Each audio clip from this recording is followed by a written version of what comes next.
Welcome to step 7, admin functions. We have some really cool ways for you to customize your event space, and I am going to show you exactly that. So if you have in the top left hand corner and you go down to settings, under the company profile tab, you can do some really cool things inside your event space. So for starters, you can customize a subdomain for your event space. And to set up your custom subdomain, we've created an article for you to get started.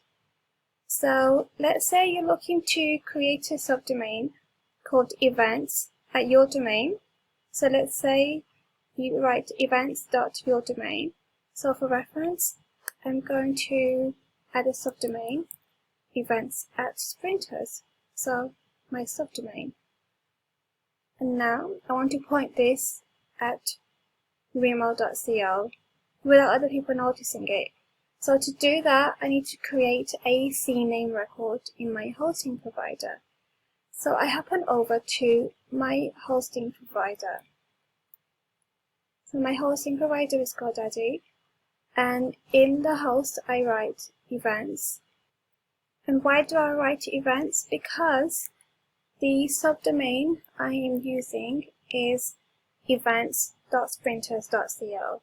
So I only use the term events. This is part of my subdomain, and this is my full domain.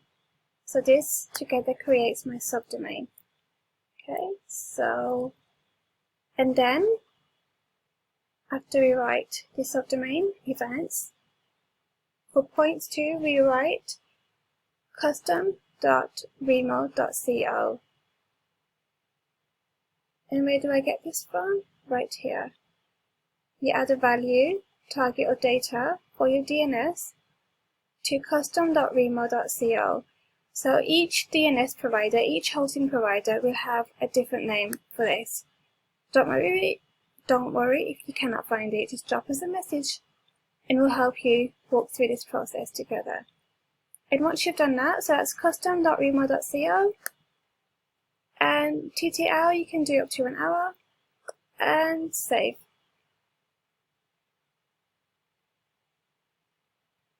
So that's part 1 of adding your custom subdomain done.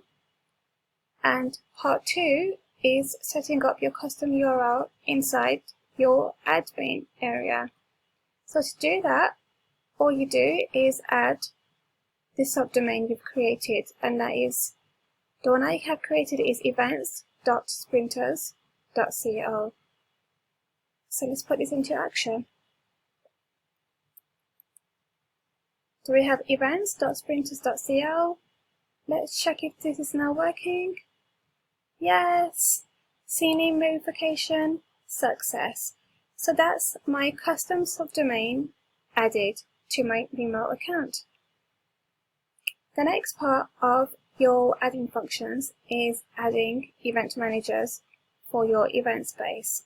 So let's say I'm hosting a number of events. I'm doing 3 virtual conferences in the next 6 months, and it's not just me, it's my entire team, and I have a team of say 15 support staff, event support staff supporting my event, and I have say 5 event managers,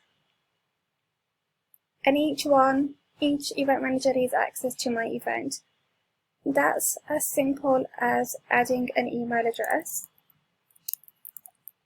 and inviting an event manager inside your event space. So here we go. So here you'll see I've added Mary. And let's say Mary joined me for my event tonight. And after tonight, my contract with Mary finished and she no longer required access to my event space. That's fine, because I can remove Mary as an event manager for my event space just by clicking here, remove, and here we go, delete. So you can invite event managers, and you can also revoke their access if needed. If you go further down, you can use your company's branding. So to enable your custom branding, all you do is hover here. Did you see the difference? So This is not my custom branding, so if I want my custom branding, I can have my logo displayed. And what does that mean? See over here, it says your logo will be shown on the sign in and sign up page, also on the user dashboard and the event space. So this is your custom branding inside your event space and not Remo branding. And another thing you can do is customize the exit page URL. So at the end of the event, you can leave an event by clicking on the leave box. So once you click on the leave box, your attendees will be directed to an exit page URL. You can actually customize that exit page URL to a feedback form, to a questionnaire on your event, whatever you like, but you have the option to customize this URL and decide where your attendees go at the end of your event once they exit your event space. So to give you some insight, I want to show you what we have here at Remo. So an attendee leaves a Remo event space. They are displayed with this questionnaire to get feedback on an event. And you can do exactly the same for your event. All you need to do is customize your exit page URL. Some more cool functions we have here are your camera and mic. This is a space where you can actually test your camera and mic functions to see if they are in working order. You can also add third-party integrations.